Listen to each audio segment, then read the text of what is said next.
Meet the stars behind the stars.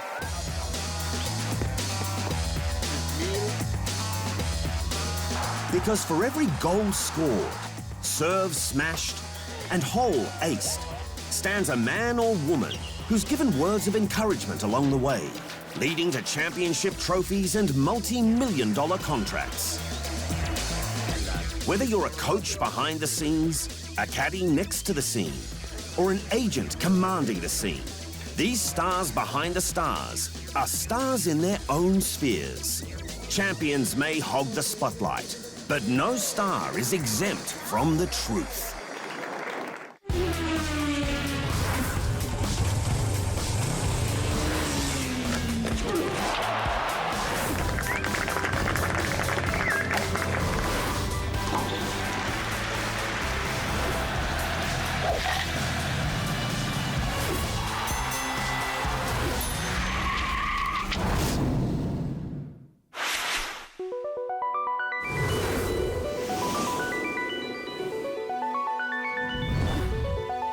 No matter where you are on planet Earth, nothing at nighttime beats stargazing. Painting light onto an otherwise dark canvas, stars are made up of the two lightest elements, helium and hydrogen, and are essentially big exploding balls of gas, making for a stellar display to capture on film. In the world of sport, stargazing is all too easy to get caught up in, but there are many elements that make up these superstars. A good example is in track and field, where no star has shone brighter than Jamaica's Usain Bolt. I've made myself a legend. I've made myself one of the greatest athletes in the sport. But while the spotlight was on the world's fastest man, behind him stood another legend. One solidly built man whose frame indicates more of a propensity for food than forming superstar sprinters. You got a fat athlete here who's lying on his back. So we're going to reduce his meals and increase the work. Glen Mills was the head coach of the Jamaican Olympic athletics team between 1987 and 2009, but has since retreated to Kingston, where he coaches sprinters. Go.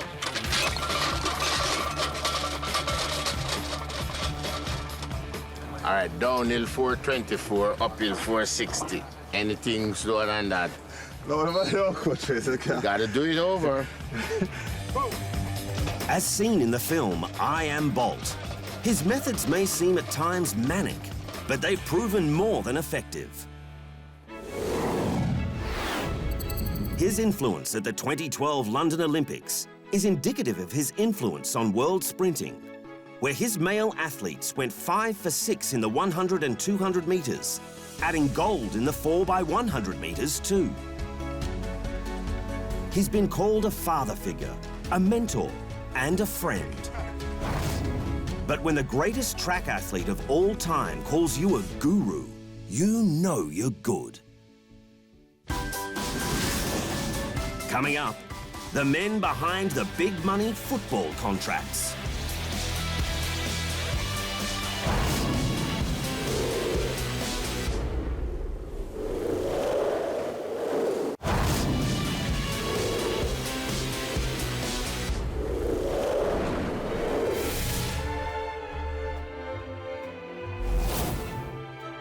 In Hollywood, when one mentions Rain Man, the 1988 movie of the same name comes to mind. It's just an honor. I mean, it's all dreamlike for Barry and I, because we didn't expect this film to be any more than a small film. Rain Man won 4 Oscars, including one to Dustin Hoffman for Best Actor. In the sporting world, the Rain Men are somewhat different. Because if Cristiano Ronaldo can race around in one of his many luxury sports cars, or Paul Pogba can fly his private jet to Manchester for a medical, it's thanks not only to their talent, but to the talent of the men who are able to help it rain dollars around them. These Rain Men are known as player agents, and Ronaldo and Pogba have 2 of the fiercest reps around.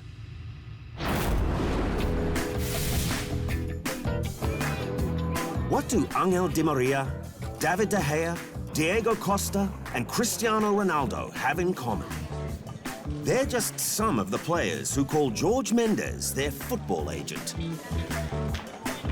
Voted the best player agent for 6 straight years at the Globe Soccer Awards between 2010 and 2015, he also represents managers as well. Hence, it's no surprise that compatriot Jose Mourinho was all smiles when he signed with Manchester United. Super agent Mendes negotiated a 3-year deal worth £13.8 million a season. But his most lucrative client is his most popular. Cristiano Ronaldo has been with Mendes since his Sporting Lisbon days. So it's no surprise the agent was spotted at Ronaldo's film premiere, doing what he does best, promote him. I think that now you have a chance to know better Cristiano.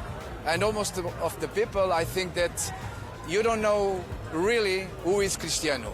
Everybody knows Cristiano as a player, but as a father and out of the pitch is really, I think that you should see the movie. And when accused of third-party ownership and the monopolizing of the Portuguese market, the Lisbon native simply stated,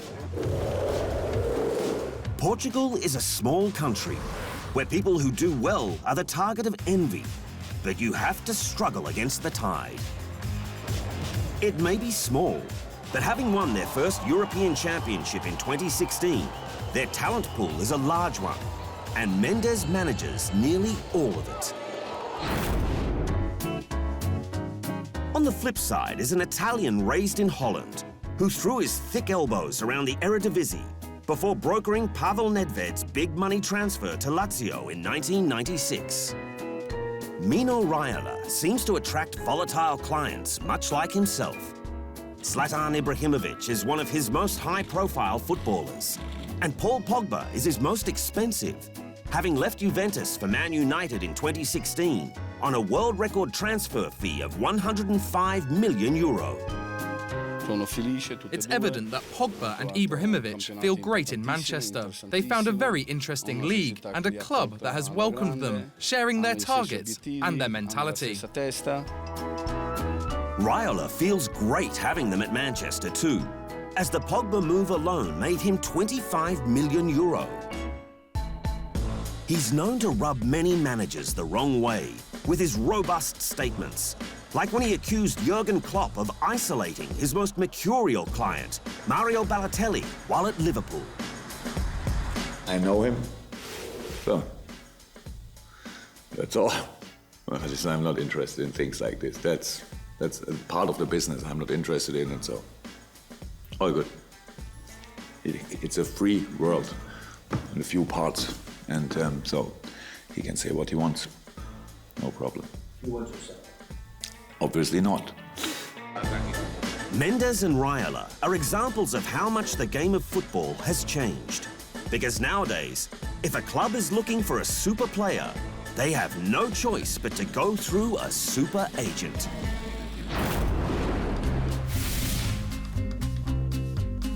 In golf, it makes sense that all eyes are on the golfer. But standing in the shadows is every good golfer's secret weapon, the caddy.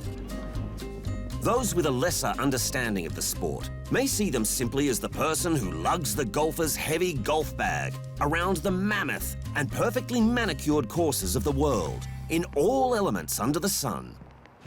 But clearly, they're more than that. Sure, they can act as brunt-of-the-joke labourers. The monk is still carrying. You mean them on my back? On my bag, you know, the guy that I have carrying for me. But as Jordan Spieth would attest to when talking about his caddy, Michael Greller, caddies are also advisors. Michael helped me a lot on the practice green on where I was lined up, was I hitting my lines, and then really on reading these greens, they were getting in my head the first 2 rounds, and to have commitment from both of us, and then in my practice say, okay, I know what that stroke did to hit the ball where I was looking. Let's just do that. Whether it's a perfect stroke or not, it doesn't matter. It was really, really helpful. And more often than not, they're mid-competition psychologists. Michael did a great job keeping me grounded, said, you know, you've done awesome this weekend thus far at bringing yourself back from, you know, from miscues. And, you know, we just got in the right frame of mind from there on in.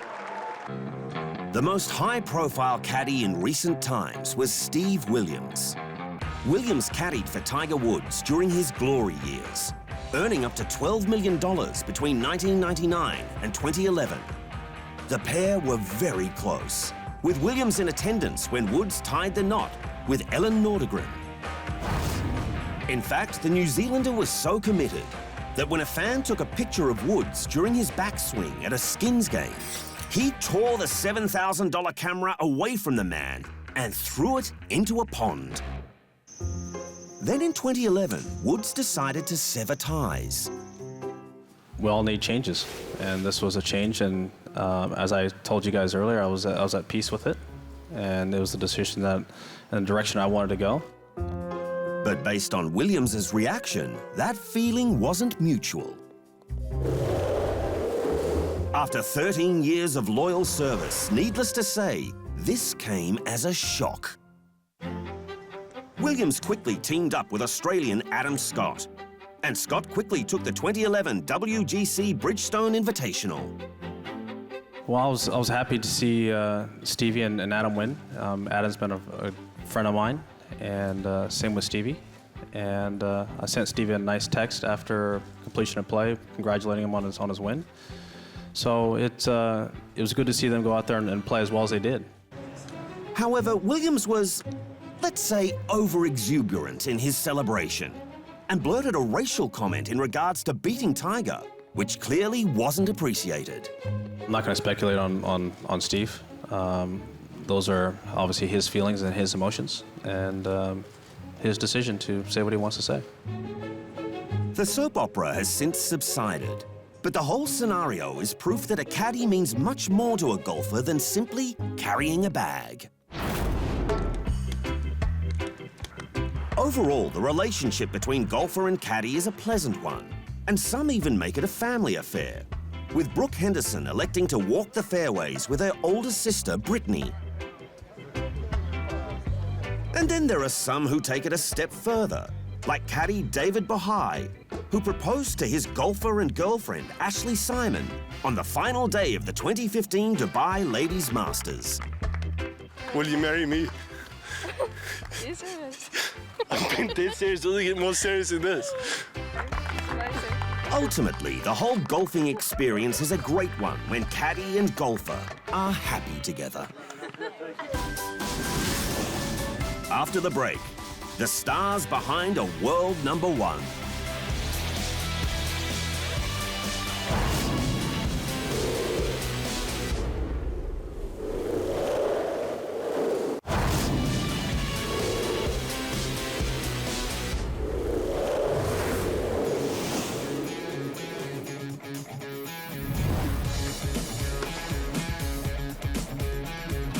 "2016 was a dream year for Scotland's favourite son, Andy Murray.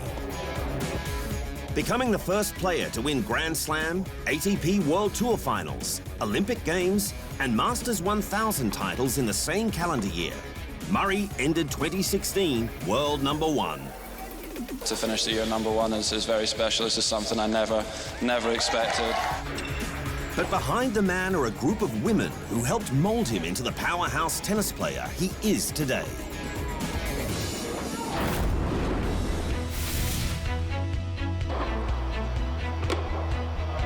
A tennis coach by trade, Judy Murray was inspirational in leading her son Andy to take up tennis when he was just 3. She was the perfect teacher for her son at the time, having won 64 titles in Scotland during her junior and senior career.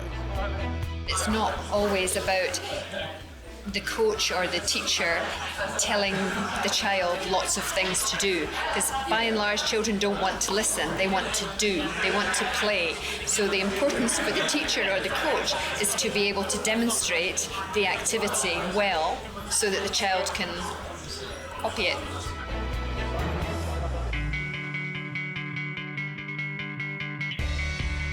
Her son clearly copied well, And soon he would turn down a tryout offer from Rangers Football Club to focus solely on tennis. Judy followed her son all the way to the 2012 London Olympics, where Murray would win gold in his own backyard. With a US Open and 2 Wimbledon wins under his belt, in 2016 he later made history by becoming the first male to defend his singles tennis gold. No challenge is too daunting for Mother Murray. She even set a world record in 2014 when she coached the largest tennis lesson in history. I've been a coach for over 20 years. I love working with children, and you know, every sport is you're dependent on kids. The kids are your future, so you know, getting kids involved is really important. Judy then scaled down her number of pupils when she became Britain's Fed Cup captain in 2015. The same time, sons Andy and Jamie were busy guiding Great Britain to its 10th Davis Cup title. Tennis, you know, such an individual sport all of the year, and then to win the Davis Cup was actually doing something for your country and with your team. And you know, a lot of these guys are my friends, and Jamie's obviously my brother as well. Judy soon stepped down from the post, but continues to stand up for women's rights in a male-dominated sport. I think you have to work harder to make things happen on the women's side than you do on the men's side. I certainly have felt that from my work within our tennis federation. I think the profile of men's tennis is very much higher in this country than it is of women's, and I've worked hard with the Fed Cup team to try and raise the profile of our female side of things.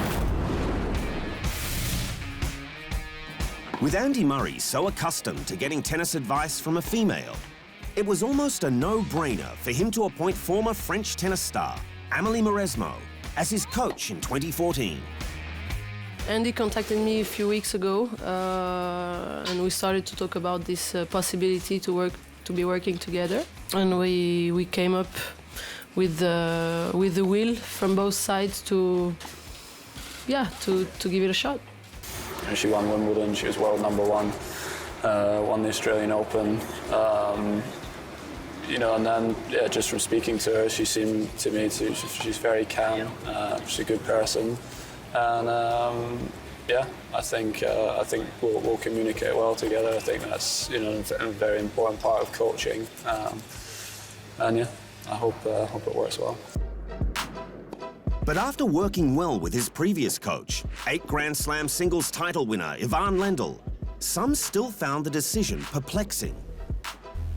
Well, obviously this is something that was sort of out of left field and an unusual choice to make. Mauresmo helped Murray fight his way back inside the top 10 in the world. And although they failed to win a Grand Slam together, Murray's clay game improved under her care. She was one of the people that really stuck by me and supported me, and I'm glad that I've been able to repay kind of her faith in me with some good tennis. In 2016, the two parted ways, but the move to have her on his team was regardless a positive one. I think what that shows is that gender is not important. It's all about the skill set and the knowledge and the experience, and obviously having a personality fit. But I think that the attention from the media and from the public that appointment of Amelie has got has actually raised awareness of the fact that women coaches can operate at the very highest level of the game, and that more people should be brave enough to give them a chance. And finally, where would Andy Murray be without Kim Sears? Having been with Murray since 2005, when he ended the year ranked 64th in the world, Sears has been with him along his steady rise to the top of men's tennis. Arguably the most captivating member of his players' box, Sears has seen Murray appointed Officer of the Order of the British Empire in the 2013 New Year Honours for services to tennis. 2013 also saw her witness Murray become Wimbledon's first British winner of the men's singles title since Fred Perry in 1936. Murray and Sears decided to extend their journey together till death do them part tying the knot on April 11, 2015, at Dunblane Cathedral in Murray's hometown, in front of a collection of jubilant, confetti-wielding supporters. 1 year later, while Britain was voting itself off the European Union island, Murray and Sears were busy dealing with more pressing issues. I haven't really given it any thought, really, at all. I've had a lot going on this year. I've just become a father a few weeks ago, and that's what's been at the forefront of my thinking this year, rather than anything political. The top player in 2016 now has another girl to inspire him, his daughter, Sophia Olivia.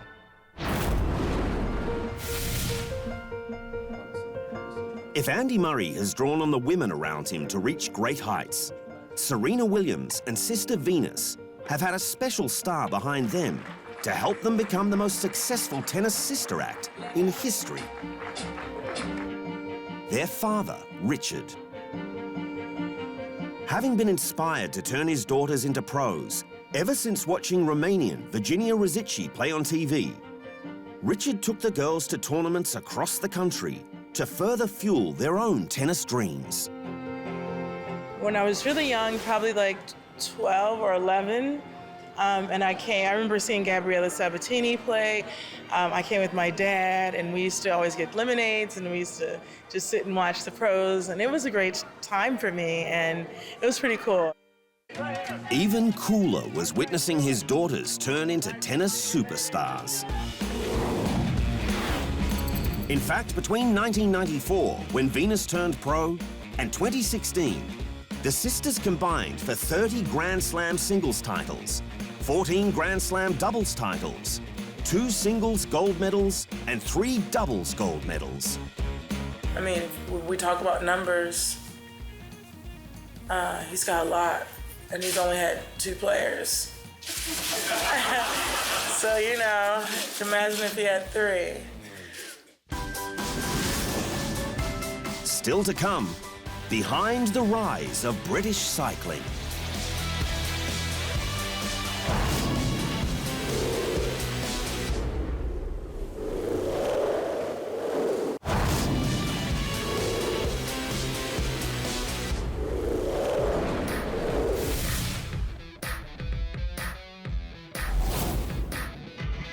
The makings of a successful cyclist has come under a fair bit of criticism in recent times. Perhaps all that exposed performance-enhancing drug use has something to do with it. Right, Lance? I understand that. I feel bad about that, and I'll spend the rest of my life apologizing to many of those people. So, but that's a long process. But the British cycling program saw their Olympic medal hauls skyrocket, with the appointment of Sir Dave Brailsford as performance director in 2003, and his unique approach to the sport.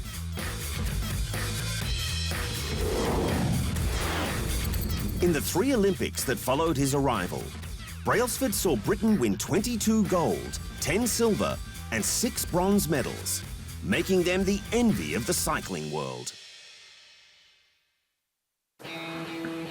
One of the supposed secrets to his success was the implementation of a marginal gains theory, or that of improving everything done by 1%. That even meant analysing what pillows were slept on. You've got to think about new challenges and new ways of doing it, but then you've also got to look at the performance side of it. Then there was the psychological side, where Dr. Steve Peters was brought in as the brain mechanic to help them cope with pressure. They're professional athletes, and the job is to get the team kit and that British flag across the line first. That's the job. With many other riders sceptical of Britain's sudden success, especially considering the mess the sport has been in since Armstrong brought the whole house down. The Team Sky manager was quick to dispel any negative rumours. Well, we have a zero tolerance policy that we started off the team with that policy, and we continue to impose that policy. However, with Team Sky failing to provide medical records regarding a legal decongestant, given to two-time Tour de France winner Bradley Wiggins, Brailsford's reputation has been somewhat tarnished. Nonetheless, on paper, British cycling has never been better with Sir Brailsford at the helm.